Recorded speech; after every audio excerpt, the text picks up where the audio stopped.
Hi, I'm Ivan. That's Arvo. These umbrellas are from Leander. These garments are from Good and Bad, Marina and Kolushova, Victor Stuhlmann, Ossi, Lehtonen. When I conceived of this work nowadays, the goal was to make a reproducible piece. But the place where I first tried it, Shedhalle, ultimately presented it in a large exhibition hall. So reproduction between there and here got kaput, and here we are, and I'm happy you're all here for this.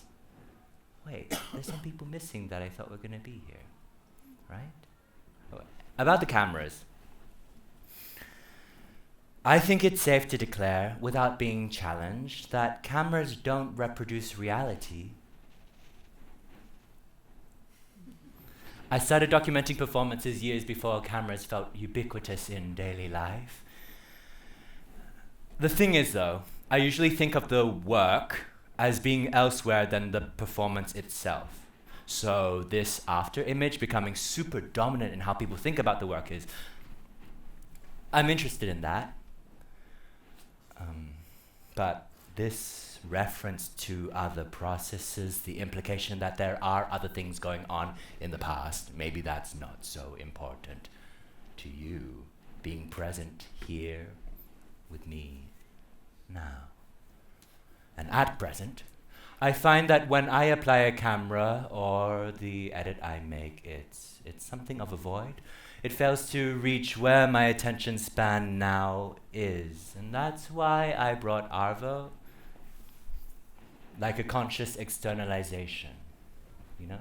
You should note that, like, I'm continuously failing to make video into an easy commodity. And that's a good sign, I think. But is it that what I'm working on is without meaning/value? Or am I just missing the right distributor or audience? In any case, asking for the participation of a public, whether it's people from the local area or just enthusiastic audience members who want to make the performance work, or want to like soften the dynamic between myself as giver or you as receiver by volunteering. This has felt meaningful. Yeah. So, I think that since I work with text, people often think it's about the meaning lying there, in the language, in that text. And for me, I really believe the meaning is more in how it's done. So maybe that's something to hold on to? Or is it terrible that I'm telling you how to look at this? You get why I have to, right? That I have to. My interest in emphasizing that my sense is that when you see someone who's volunteering, you see how easily roles can be slipped into.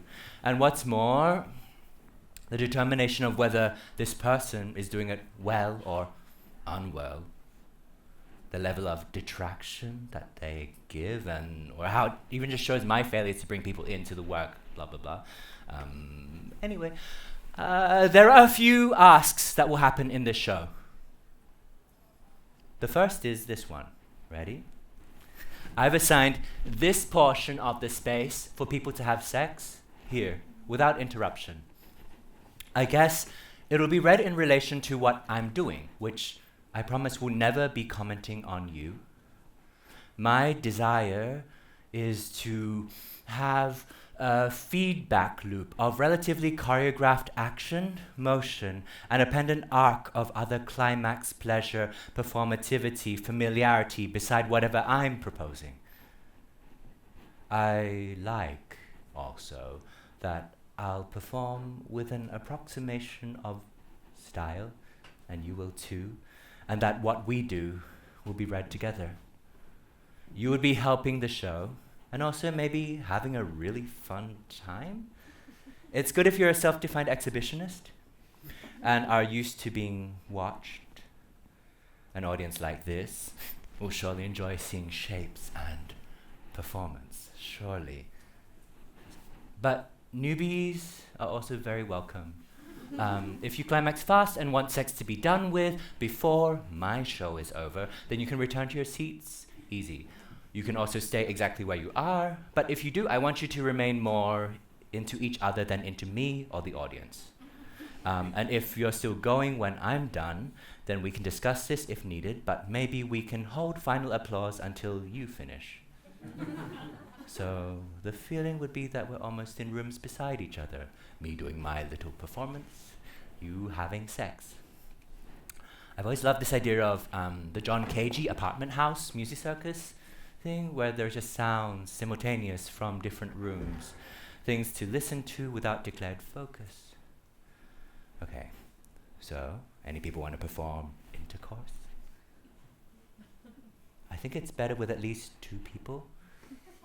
I'm less sure about masturbation or solo pleasure on my stage, but 2 people could masturbate beside each other or something like that. It's not about penetration, really. It's really about having several bodies there. The rules would be to keep it relatively quiet, because I like what I prepared for you, and I'd like them to hear it.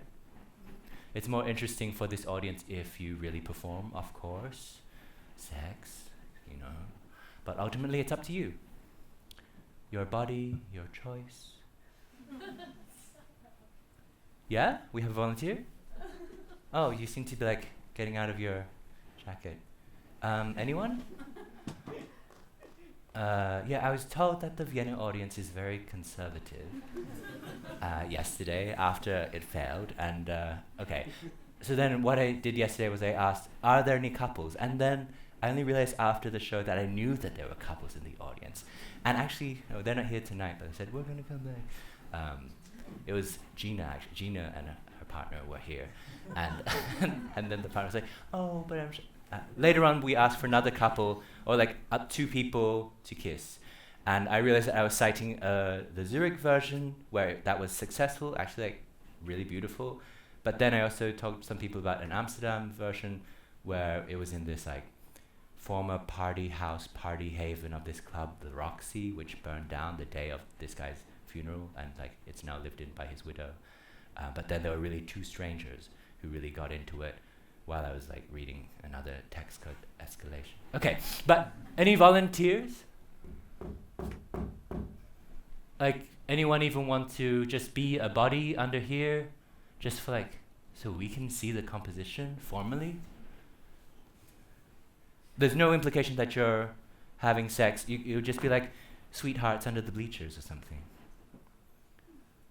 You don't want to experience the world from under?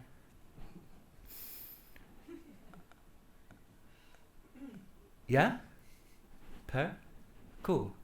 Is Per alone in being there? I just go there? I think you can just go there. If you want to take off your clothes, then there's the possibility. I think like we should keep this a bit clear of clutter, and that can go under the bleachers. Yeah. You can also like take your time. Like you're kind of on a different clock to what we are. So if you want to prepare and come in and like be there, also you can just do that. But to me, it's pretty comfortable. You've obviously got these bars, so be careful with your head. I think it's very beautiful to have a body under here. And so even if it's, yeah. So,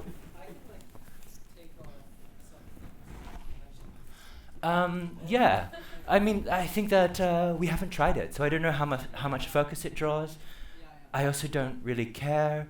I will ignore you. So we'll let that happen. Let's get set up for the next scene. Yes, and you can also leave when you want. Like, I guess you, like, oh, did I pull the right thing? Not really. Did I open a... no one's really surprised, but I guess since you're all sitting in risers, then like the idea is that you feel a little like, oh, I could. Yeah, we're doing this trick already. We raised this angle today, and I think it's going to be better. But yeah, let's give Per a round of applause already. Also for the performance before. Okay, so if you want to chicken out, you can also chicken out. But that's that. You know the rules. Stay as long as you want. Stay as long as you want. Cool? Great. Okay? And Mike, Joe, we can have the cue.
thought you wanted to stomp on it.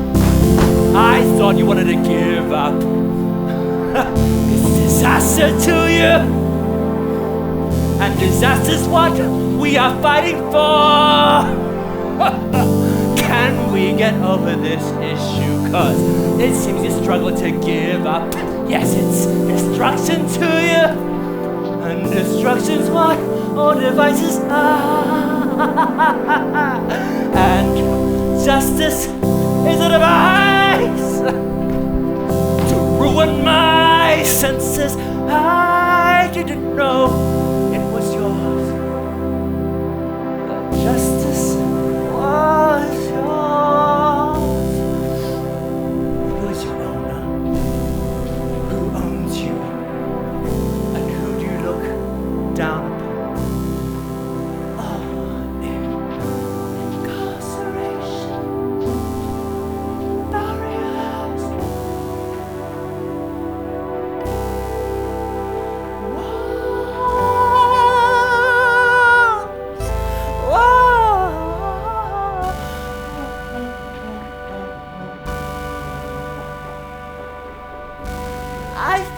Stomp on it. I thought you wanted to give up. It's destruction to you. And destruction's what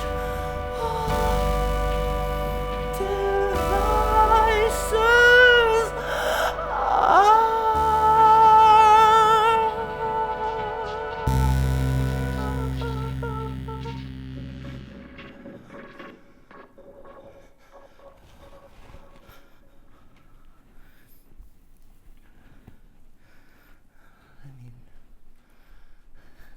Did you like the song? Yeah? Cool. I realized that at the beginning I said, this is another, I wrote this other song, but like that's not what I do. Like this isn't my practice, like I don't know. But it's kind of fun, no? That's not what, the song is supposed to replace that, that in the Zurich version, we had prison bars very clearly on stage, like the way that you have at the front of a show like Chicago the Musical. So then you got this idea of the prison bar as the fourth wall, which then you move back and forth, and it's this prop. So this song substitutes that. Make sense? Cool. Okay. La la la la la la.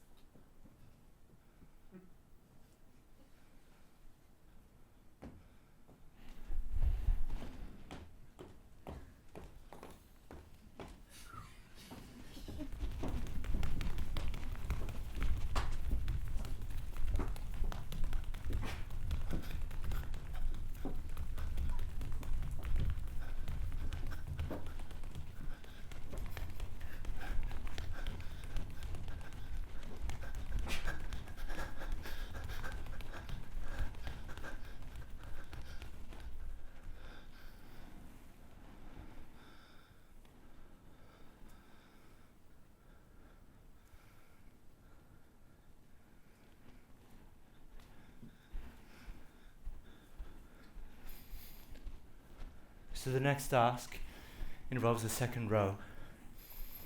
1, 2, 3, 4, 5, 6, 7, 8, 9. It's fine.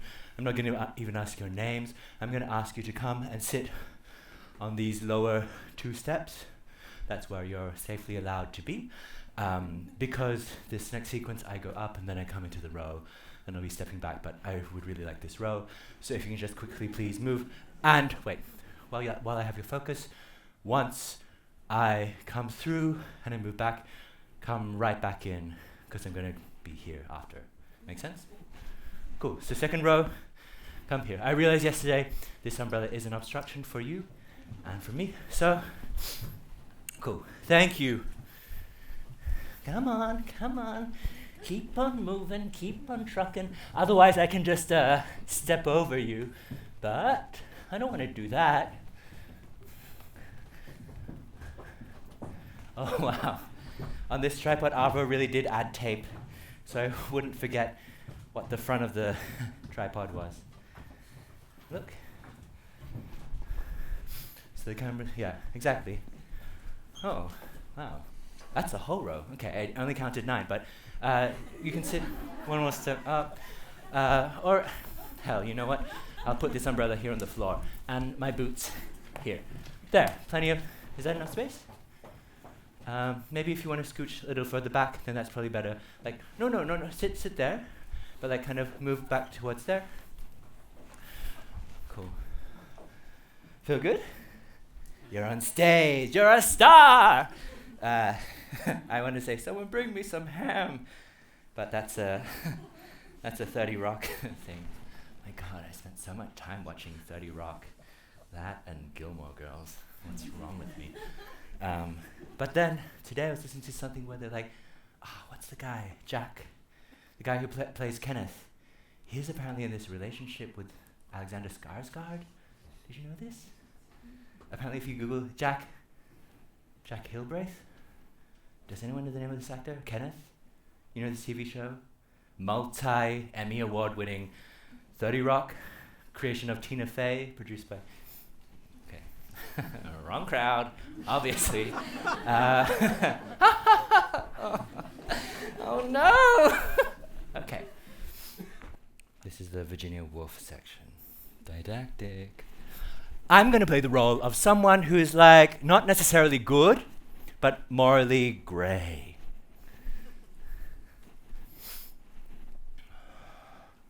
I've been thinking about the space between popularity and making someone care. Casual fans, active fans. Affection serving as justification for any type of action. Love, consequently, as smothering. And love remaining a disciplinary device, historically tethered to the meaning-making of the human project. And in light of this, what should an audience mean? I was reading a text by Virginia Woolf about the cinema. It's from 100 years ago. I thought at first I could read it for you, do it super clear, virtuosic. I rehearsed it, even memorized it. I wasn't so sure. Then I deliberately forgot it, So I'll have to paraphrase it for you. I remember what it was about.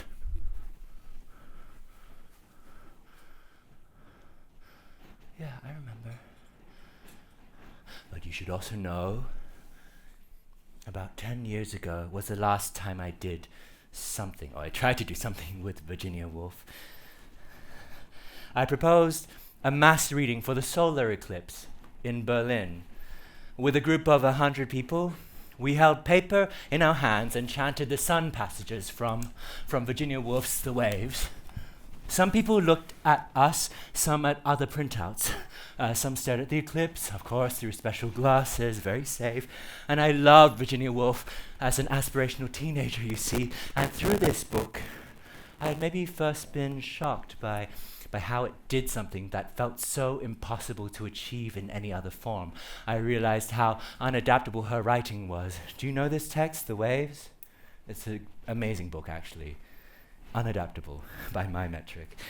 But anyway, here's my metric of Woolf on cinema. I'm a bit worried it becomes a lecture. I know you are too. But I'll try not to make it that. The core of what I wanted to convey was to do with adaptation and the idiocy of claiming adaptation in film or otherwise. Okay.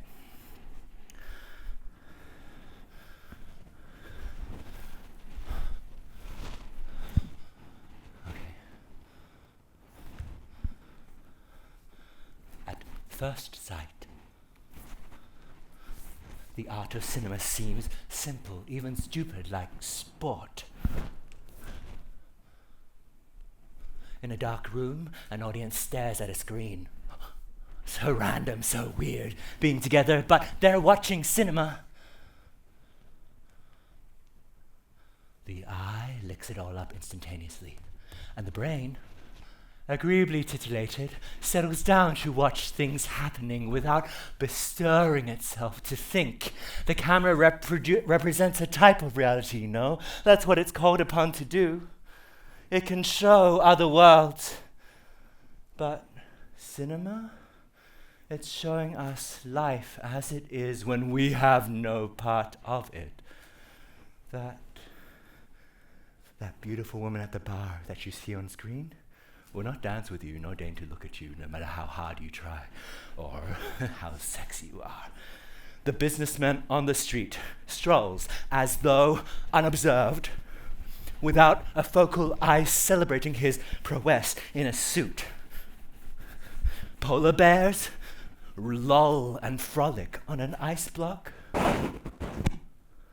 The camera and its recorded transmission, that means you could watch them again and again. It doesn't make a difference. They will never acknowledge you. But then even in person in a bar, that woman might not pay you attention. The horse thundering on screen will not knock you down, even if it was in real life. That horse won't knock you down. The king will not grasp your hands or any waves wet your feet. You're without consequence, meaningless, just arrested by unreliable witnesses. And in this absence of impact, you allow the plight of even one individual on screen to become representative of, well, you give them qualities, and there's a filter, of course, of distribution, a sieve for what arrives, because some things are deemed barely watchable. I generalize, but you know what I mean. Why are the images of daily life not ever really just in front of us as they are?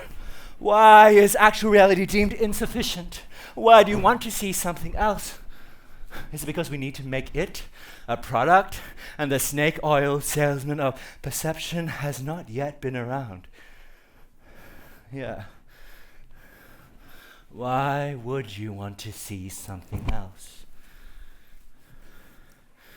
Sitting and staring at the cinema, which you call so beautiful, terrifying, transforming, transfixing, and is so commonly evaluated in relation to veracity, truth, you're mesmerized essentially by being out of time, out of body, your fantasy of being consequential, fictive comfort numero uno.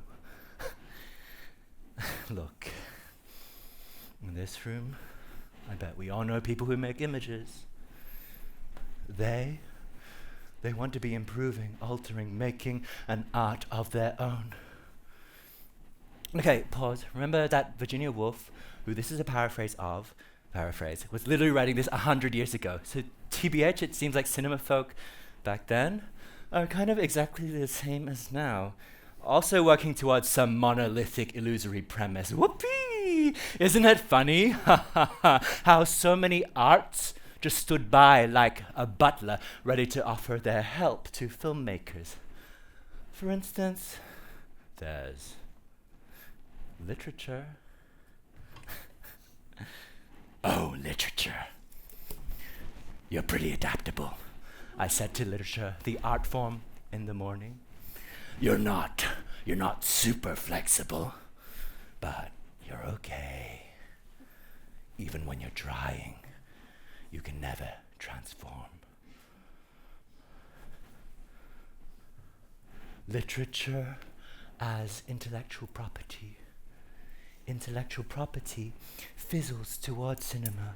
Intellectual property is linked to a declaration of value. It's desirable. Your Harry Potters, the Twilights, Minecraft, Barbie, Shrek shift forms. They've adapted literature, and we're happy to let the corporate declaration that this film is representing this thing be good enough as a set of compromises, a declaration, an imposition of this set of meanings onto this world.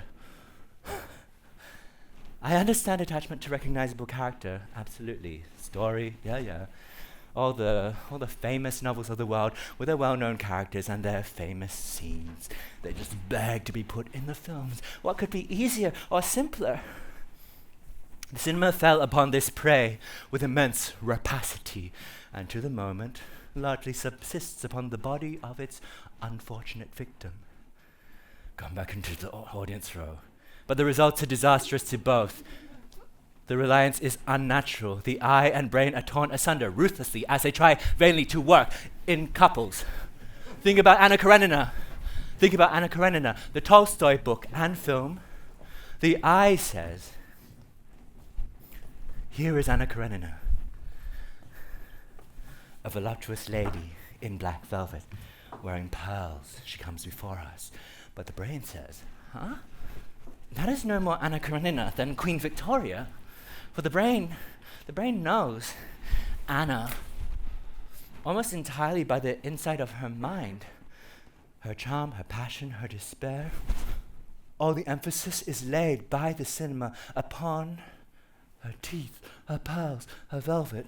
And then Anna falls in love with Vronsky. That is to say, the lady in black velvet falls into the arms of a gentleman in uniform. And they kiss with enormous succulence, great deliberation, and infinite gesticulation on a sofa in an extremely well-appointed library, while the gardener incidentally mows the lawn. And so we lurch and lumber through the most famous novels of the world. So we spell them out in words of one syllable, written too in the scroll of an illiterate schoolboy. A kiss, being love. An umbrella is an individual against the world. A broken cup is it's jealousy. A grin is happiness. Death is a hearse. And none of these things has the least connection with the novel that Tolstoy wrote. And it's only when we can stop connecting the pictures with the book that we can guess what cinema might do if left to its own devices. But what then are its devices? If cinema ceased to be a parasite, how would it walk erect? Is there some secret language which we can feel and see but never speak? And if so, could this be made visible to the eye? Is there any characteristic which thought possesses that can be rendered visible without the help of words? Yes, it has speed and slowness, dart-like directness, and vaporous circumlocution, but it also has, especially in moments of emotion, the picture-making power, the need to lift its burden to another bearer, to let an image run side by side along with it. The likeness of the thought is for some reason more beautiful, more comprehensible, more available than the thought itself. As everybody knows, in Shakespeare, the most complex ideas are formed with chains of images through which we mount, changing and turning until we reach the light of day. But obviously the images of a poet are not to be cast in bronze or traced by pencil. They are compact of 1,000 suggestions, of which the visual is only the most obvious or the uppermost. Even the simplest image. My love's like a red, red rose that's newly sprung in June, presents us with impressions of moisture and warmth and the glow of crimson and the softness of petals inextricably mixed and strung upon the lift of a rhythm which is itself the voice of the passion and hesitation of the lover. All this, which is accessible to words, and to words alone, the cinema must avoid.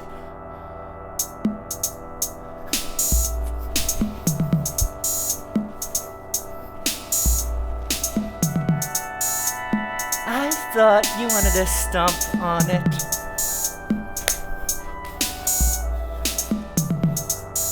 I thought you wanted to give up.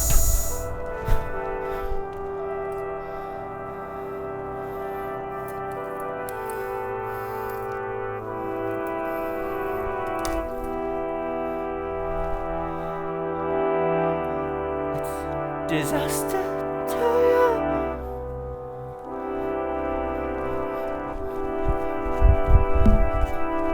And disaster's what we are fighting for.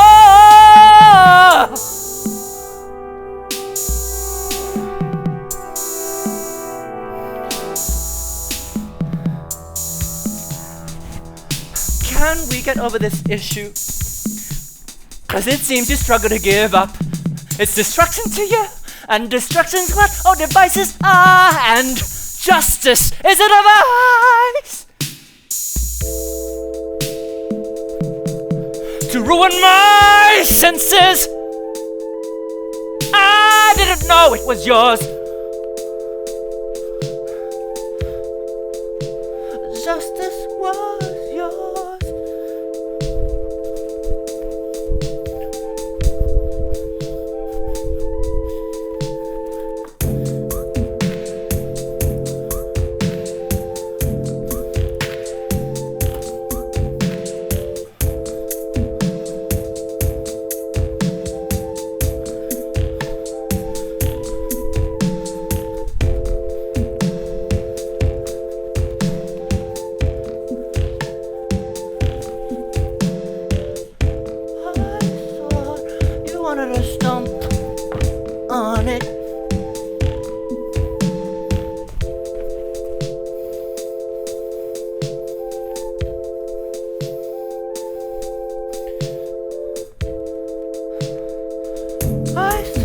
To give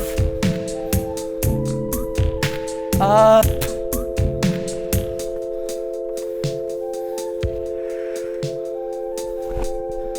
It's disaster to you.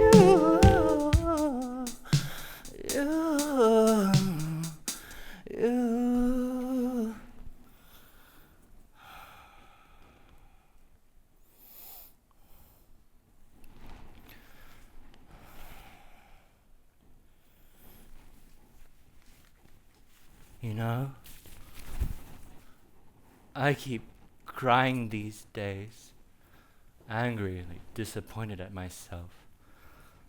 I'm okay.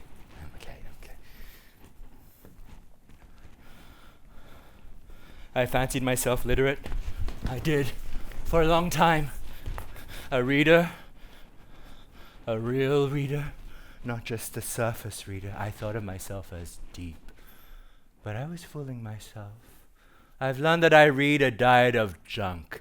What I mean by that, it's not what you think. It's not a value judgment. It's that my reading is reconstituted.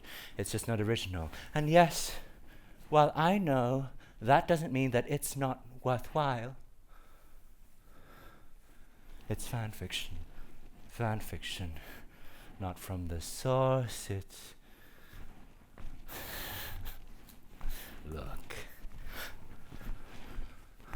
I'm finding myself wondering, why am I so compelled to read this fan fiction? Because I am compelled. Like, what satisfaction am I getting from the characters? Yes, I recognize characters contorted into other fantasies. Is it a wellspring of nostalgia that drives me to compulsively read hundreds of thousands of words? So much quantity. Sometimes it's really fantastic, astoundingly good efforts from an amateur. But often it's middling quality. It's a bit like porn. Horny détournements, repetitive tropes. It's not a value judgment, obviously. It's not that professionally distributed culture is that different. What I see in mainstream, mass market, or otherwise culture, it's trope central. Very horny, pervy, in the guise of showcasing humanity. And then sex is always this impulse for more action. And yeah, sure, it's not the first time I've thought this, but I had allayed myself in the past by describing it, my compulsion, as something to do with culture hacking, subculture, punk energy, diversions on the original source, a suggestion of other commons for how we dream together. But it's just not original. It's not truly inventive. At least not for me. And maybe it's just me, and no one else feels this way. Because I am extraordinarily special, unique, but my sense is that the dribble of the universe and its orientation is the main thing that these fan fictions are lubricated by and hold. Libertarian culture for and by the people. And let me emphasize that it's great. that it's non-professionalized what they do, but these fan fiction writers are piggybacking off intellectual property. I see it in every disclaimer that they will not profit off this use. They know that their being public is contingent on being free. And once they start to earn, they're liable to pay. I read silently, privately. I don't work with them. They're not my community. I never comment. I don't write in these fandoms, and so why was I reading another 220,000 words, lying in bed, or at my desk, supine, submissive, tapping the spacebar to scroll down in chunks, all chapters loaded on a single window, arrived without apprenticeship and without forebears, spacebars through delirious sex, mating, breeding, knotting, male pregnancy, alpha, beta, omega verse. When I read, I'm divorced from reality. Doesn't it follow that it's the same with history, philosophy, news? All that's fit to print doesn't exceed the digital copies of the info. It's a fraying out, of what the original was and where it goes toward. But these universes exist. There is the canon or commons of characters. There's a lore. There's a legal body of work. And that body of work, and then the fan fiction author plays the hormones that ravage the body, leaving it interior, privatized through its imposed narratives, sentences. Can you tell that I'm trying to make this lore relevant? The legal? Okay, I want to propose the idea of ambient production. What is it? Does anyone know? Ambient production. What could it be legally, apart from null? Ambient, for me, it's environmental. It goes beyond subjectivity. Production, it's a system starting at the pointy end of distribution. Ambient production. I put it in a basket with fetish. And let me define that by putting that in a sentence, yeah? Say, I live in weighty times, the fetishism of which, just as in older times, remains fundamental to existence. Fetishize these weighty times, but remember to please offer cultural fantasy outside of it. We also worship the most very meager ghosts, our moral, logical, and social imperatives, and that's a transposed fetishism clung to, a false semblance of the one that deeply animates us. And this bad fetishism absorbs most of our activity, leaving almost no room for true fetishism, which is the only one that is truly worthwhile because it is completely conscious of itself and therefore not based on any deception. Listen, my secret fetish is only what I want to call it. And that's fetish in a sentence. And that's ambient production, the generative that's in the space. That's the end of that section. Now, we need a few people to help make the next scene work. We've been here before, guys.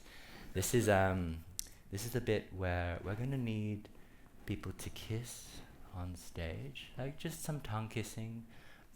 If that's scary to people, if that's too it's gonna ruin my rep in this scene, then you can also just come and sit. That's the solution that we landed on yesterday. But kissing is actually really nice, and I'll be singing a song. So I'm gonna let you steep on that and be like, yeah, actually, I wanna be part of that. You'll just be sitting here, it's very cute. The other task involves spinning this umbrella. And yesterday, is this girl, Katerina, I kept saying, go faster, faster, but I'm realizing with my sweaty hands but that's pretty fast. And I think that's, yeah. Okay, so umbrella spinners first. Anyone want to spin an umbrella?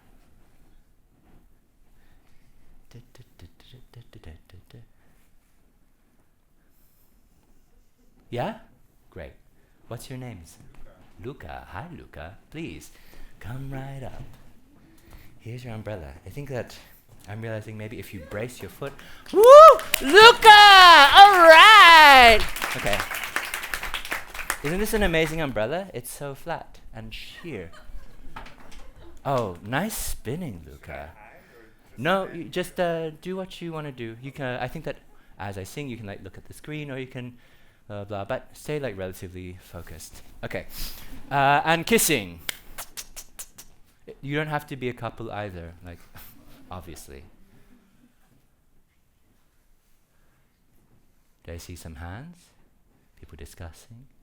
This could be a really nice way. Oh, you're hiding? You're tying a shoelace? You're so scared? Oh, you're pulling out your phone to film your friend spinning an umbrella? Yeah, put this on Instagram. This is going to be a really awesome moment. Sorry, I don't mean to call you a millennial. Anyone for kissing? I did this performance once where I was kissing a volunteer. It was a bit creepy and gross, actually.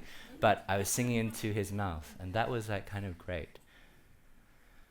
Okay, let's demote the ask. Can we get 2 people who are happy to just sit here?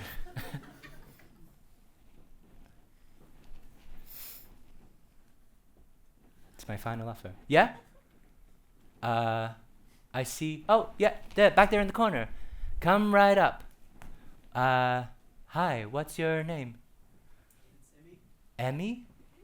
Go Emmy. Yeah, let's give Emmy a round of applause. Okay. Okay. Emmy?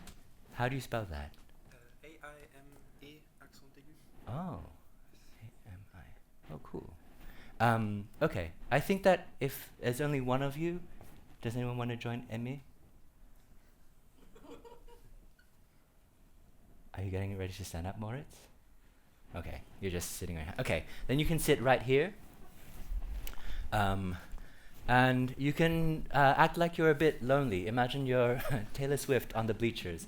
And just hang out there.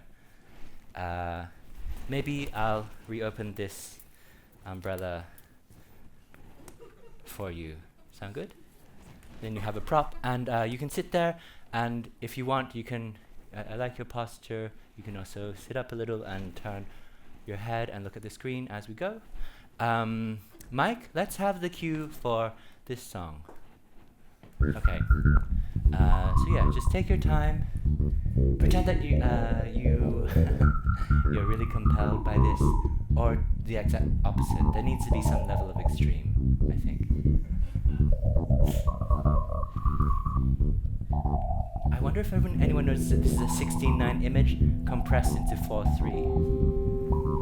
Think about that. Sorry Mike, I keep brushing the microphone. Very bad technique. I'm just really sweaty.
dissociation. Cause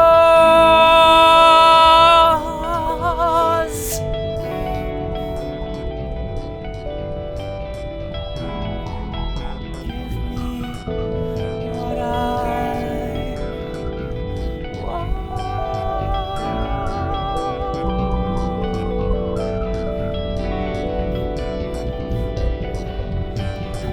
Tell me what I wanted.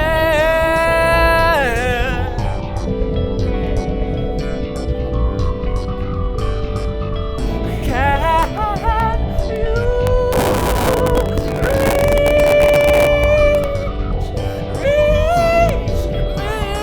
You got the key to reach me.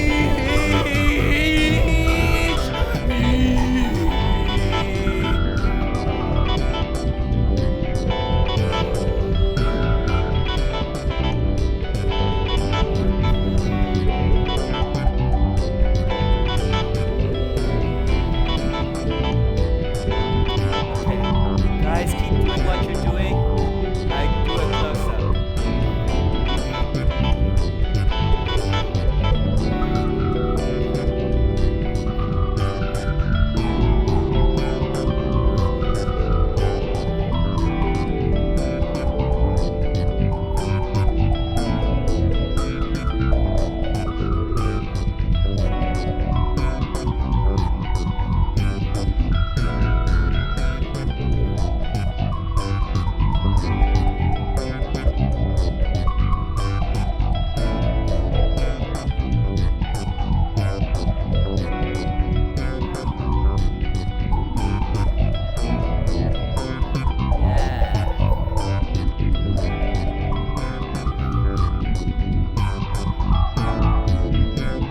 Okay, Mike, we can cut the track.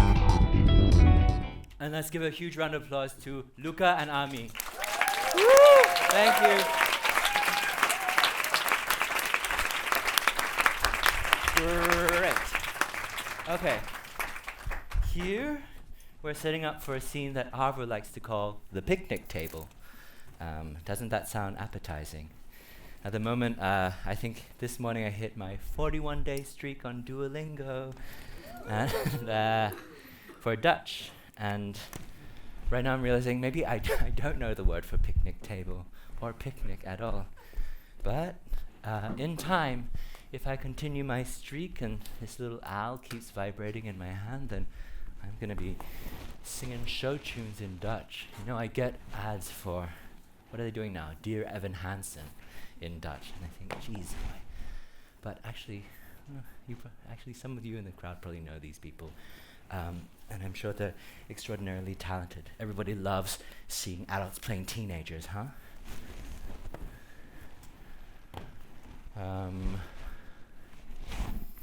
Wow. I'm using the hotel shampoo, and the hair is like kind of fluffy, but maybe by this point it gets very clumpy from sweat. Of course, I look at this footage and I'm like, oh my god, the back of my head is like a lump. Yeah, I think I'm growing out my hair at the moment.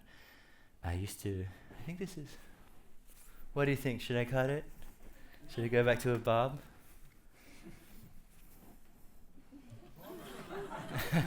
No? The tribe will not speak?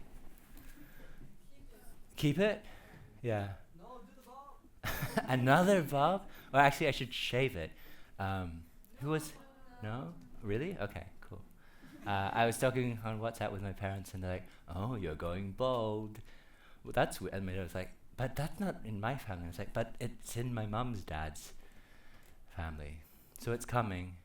And one of my best friends is from South Korea, and she's like, "Oh, my mom saves up for a cosmetic surgery fund, and when you lose enough hair, let's go to Korea, and I'm gonna buy you a new hairline." And I was like, "Thank you, I guess." I'm gonna do this section now. This is called Vapor and Shreds, I think.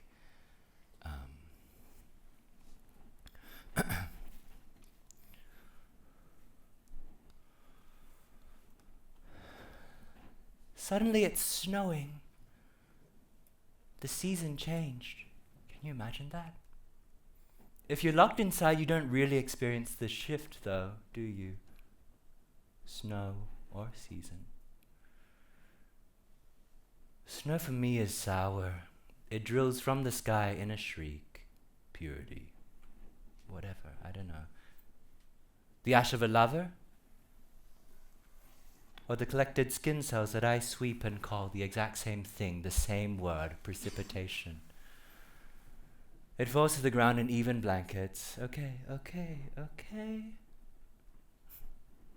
Or the snow of skin springs from a blackout to attention when it's shook.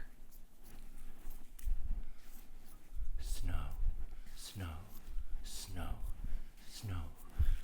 What is bravery? Bravery is a euphemistic illness, an affliction of delivery. It's a sickness, bravery. Yeah, it's the euphemistic illness, bravery. The affliction of deliverance. I mean that it can happen without obvious action. Bravery really can mean as little as sitting at the window for one day with my hands on my lap until it goes well, and something comes crashing in, and this heart of mine feels fit to burst. So bravery, this is the feeling, yes it is. Bravery is vast swathes of idiocy. Stoicism. Bravery is going shopping and ending up with something as quotidian as a Jack and Jones bag. That's so brave. And maybe it looks like a mistake to some people, a high street concession for the logo type choice, that branded accessory carrier. Compounded with the need you have to pull hair out of your mouth, but bravery is its passivity. I swear it is. It's the morning after, the decision to have no reaction, no guilt, no repentance, to sit strong in the choice you've made, like the morning after I break my chastity pledge. Bravery to sit with my nature, promiscuous, unsettled, destroy the new leaf I wanted to preserve and thought could just turn over, improve myself, but the leaf it's literally gone. A bravery that quakes out of my body with the simple things I do. Snow is a shift. Snow is a shift in pressure, like when your eyeballs form tears, when your scab decides it's ready to shed, when your brutalized toenail that you fucked up falls off, and there's a thick, fresh skin underneath. Debris collects, and that's bravery, to remain in a state of trash, snowed under, affected by your environment. Don't despair. I'm still young. If there's a problem to define, it's that I'm just stuck in an era that's so far from where I want to be. I'm manifested in lethargic obedience. Innocence par excellence. Variants in erotic satisfaction occur without emotional attachment, only the bliss of curiosity and the suggestion that knowledge might lie in the process, modulating horny on a dial, metaphorically, gulfs of intercourse without real familiarity, but being beyond the morality of care. Look, I see you, bravery. Volunteers, go back to seats. Let's move out of the interior monologue and into the exposition. Sound good? It's the final scene of Spring Awakenings, Wedekin's play, reimagined by me. And my character, I've run away from the asylum my parents put me in. They think I'm a sex addict, so I go to a brothel upon my escape, but I've run, and I'm in a graveyard. We're in a graveyard. I see the grave of a girl I inadvertently raped and impregnated, believing myself mature and worldly. She died of the subsequent abortion. And my best friend's grave is also here. He committed suicide, as he could not pass his school classes. I taught him about carnal pleasure too. And then a masked figure will emerge in this scene, the figure of a playwright, a device to reveal that this is not just a play, and it's not reality. he will stop me from killing myself. Here goes.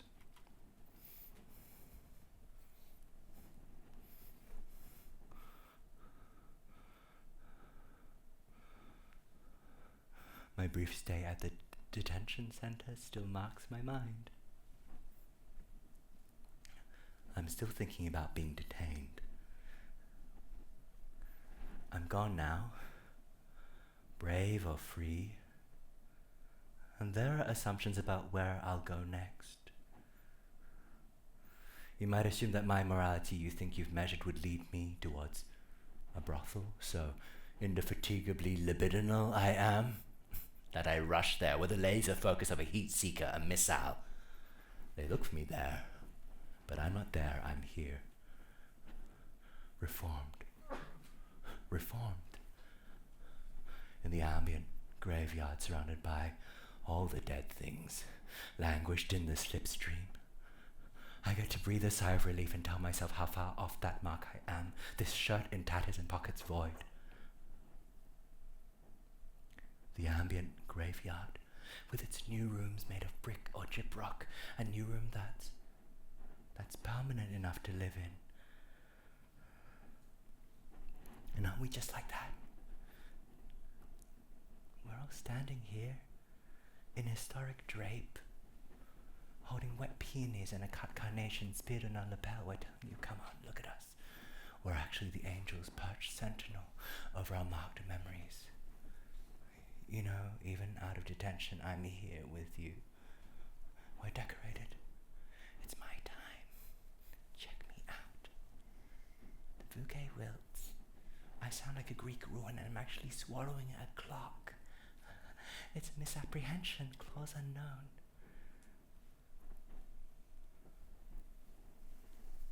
We'd be called crisis, but they're naming the whole thing, us, as someone else's spring, a nation rising and gushing forth like abundance that could be easy to harness with a pump and a factory and a bucket and a mop and a bottle, but is actually too abundant and floods the gate, smothering and overcoming into a wrecked wake of intention, torn paper, slashed curtains, shutters.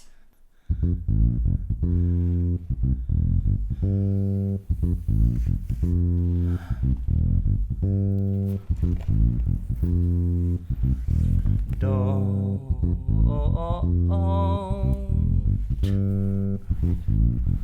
deny me.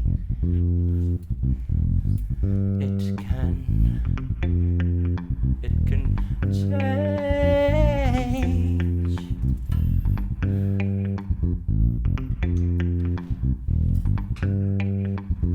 Oh, revise me. It can change.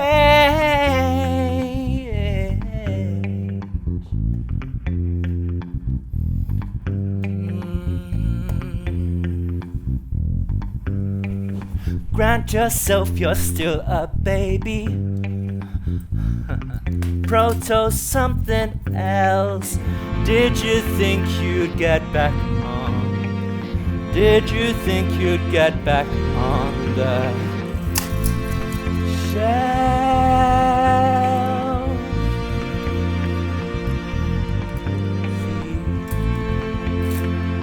Oh, don't deny me.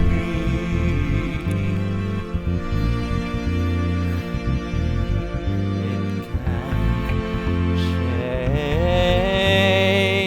Don't deny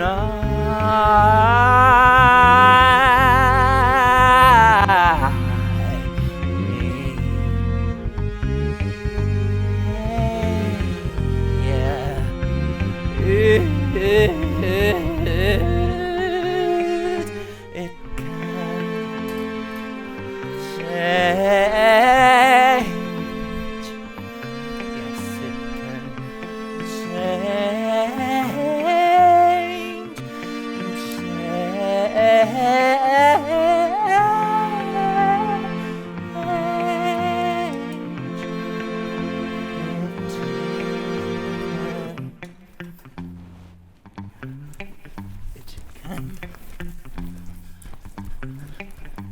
can change.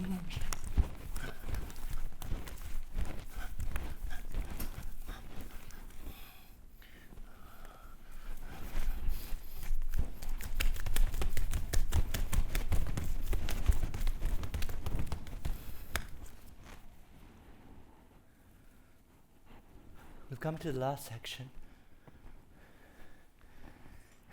Should I fix the umbrella thing? It's kind of okay. Leander, do I need to fix it? No. Okay, good. Oh God. It ain't easy being me. So,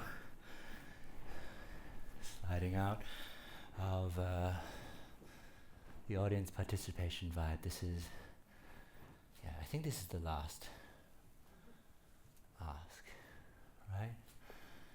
Yeah. Okay. So,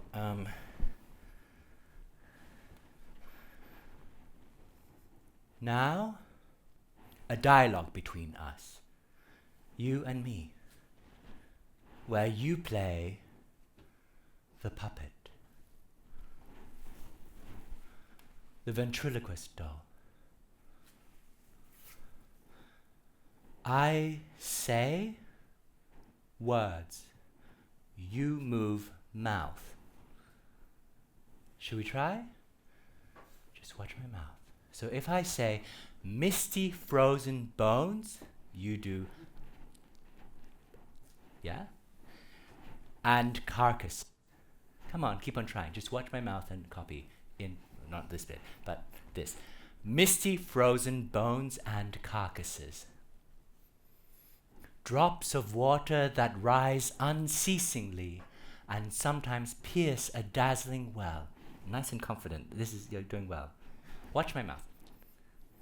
Magic. A well in the mute rock of existence.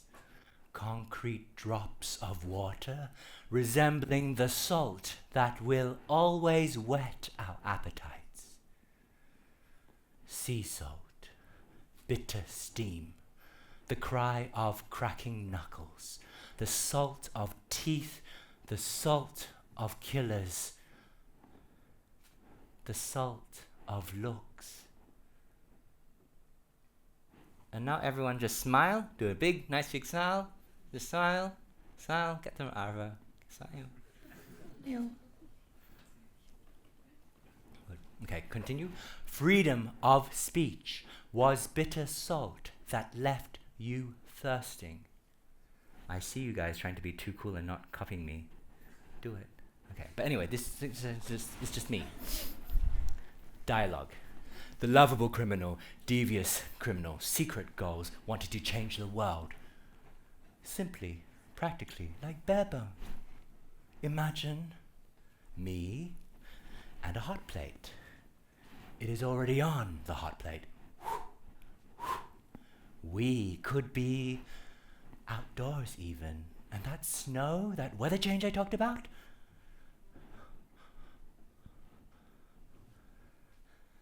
It's dropping steadily onto the hot plate. But it evaporates before it lands.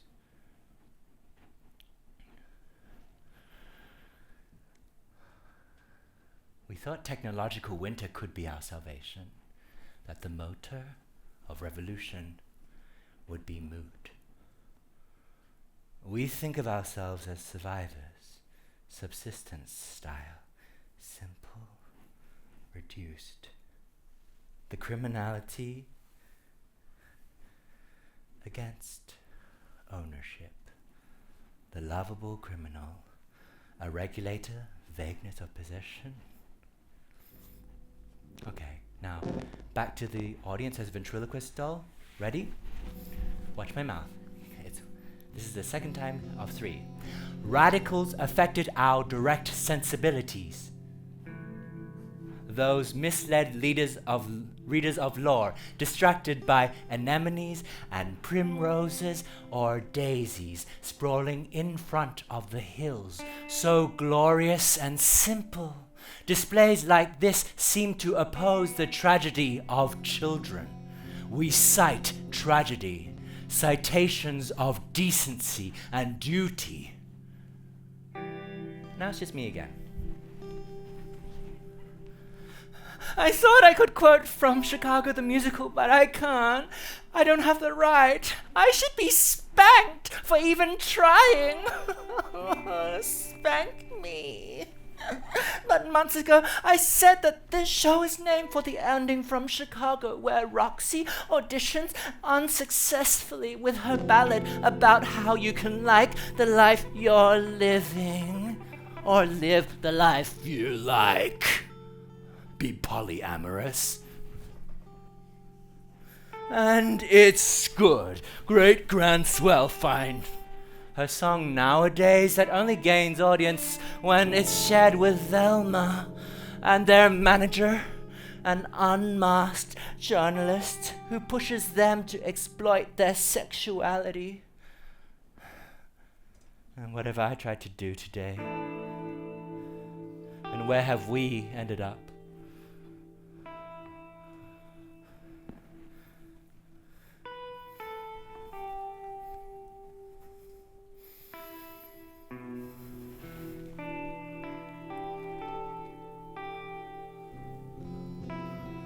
Come to my house to drink cow's milk. Utter play. I want to curl your hair like a pet cow and play. Putting a little bell around your neck, let you walk around. Hands and knees as hooves.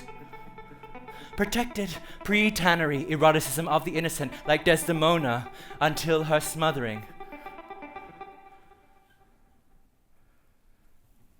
Desdemona. Imagine Othello with no men. A classic without the center that implies its humanity. Imagine Chicago the musical with more innocence. Gentle, uncompromised fame. Vaudeville without gimmick, just unvarnished talent. A performer out of the frame, exempt from system. Presence without visibility. Fame without appearance. Hey, come on, yeah, it's fine. This is my erotic entreaty. Oh yeah, innocence, very good. Let your eyes slide over the comedian's mask and see a poet donning it in the dark. Instead, judge it all as performance. The content to play beggars the capitalists play at being weary and burdened. Lovers blush in front of each other, and we think they're hiding their infidelities. Parents bring children into the world so we can tell the children how lucky they are to have great parents. And then the children can do the same in time. Innocence, reproduction, very good.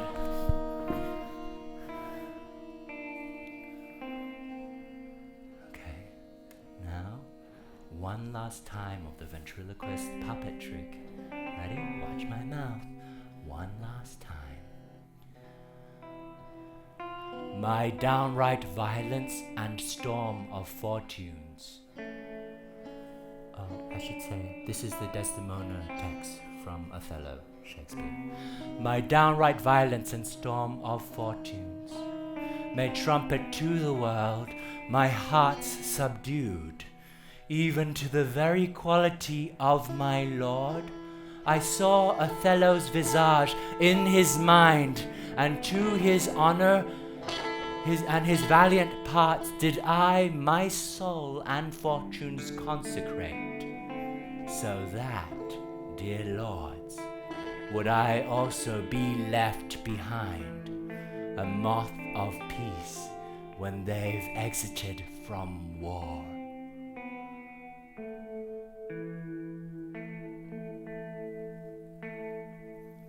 And now the puppet is free.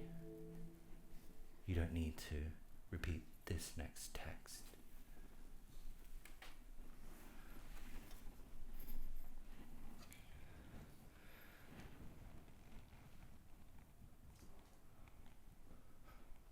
You thought you could make something work better by using one thing to support another.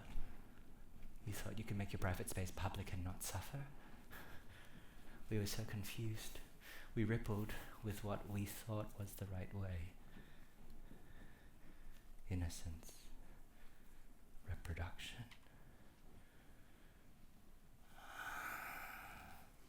Okay. Now we do the final section. It's a citizen's arrest. Does everyone know what that is? A citizen's arrest? I see some people shaking their heads. Some people know what it is. Can you say? It's not a test to say it. It doesn't. What is a citizen's arrest? Who said yes? You.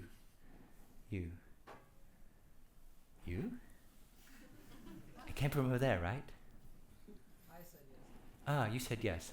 Per. You again. Well. I think that you really chilled under there.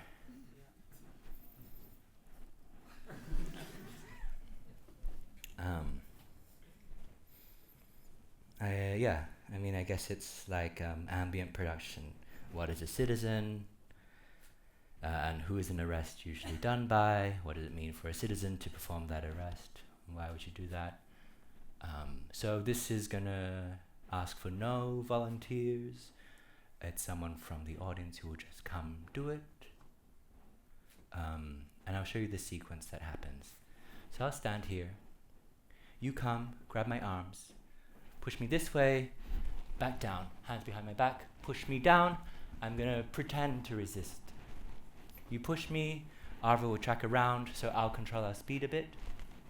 Then we come around here, behind the barricade. And then look.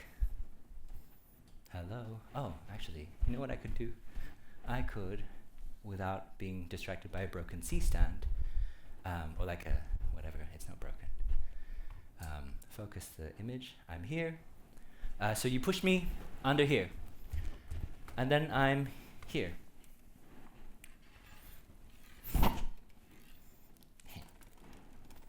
Here. Then you will have dropped me off. You look at your image in the screen. It's a job well done. And then you go back to your seat. And that's the end of the show. Was that clear? Yeah? You know what I'm asking you to do? Cool. So, let's do it.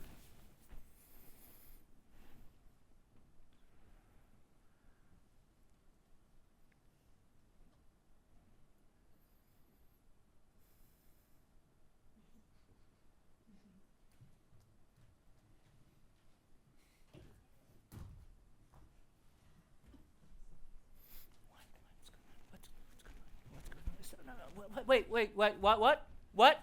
Hey, what? No, please, no, help, no.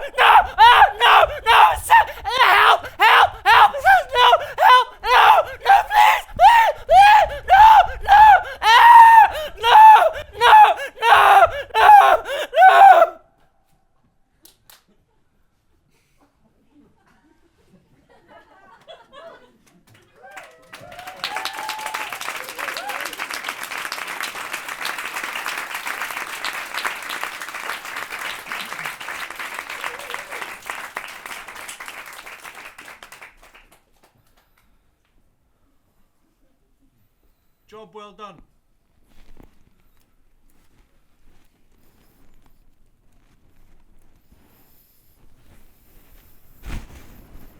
Thank you.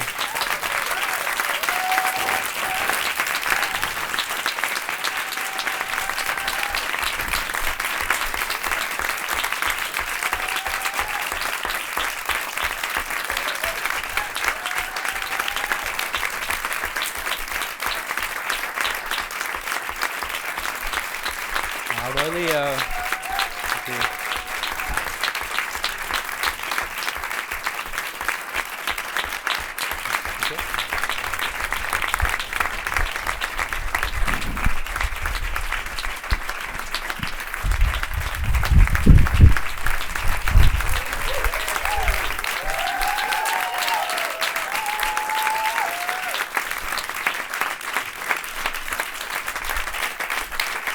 Thank you. Let's have a drink.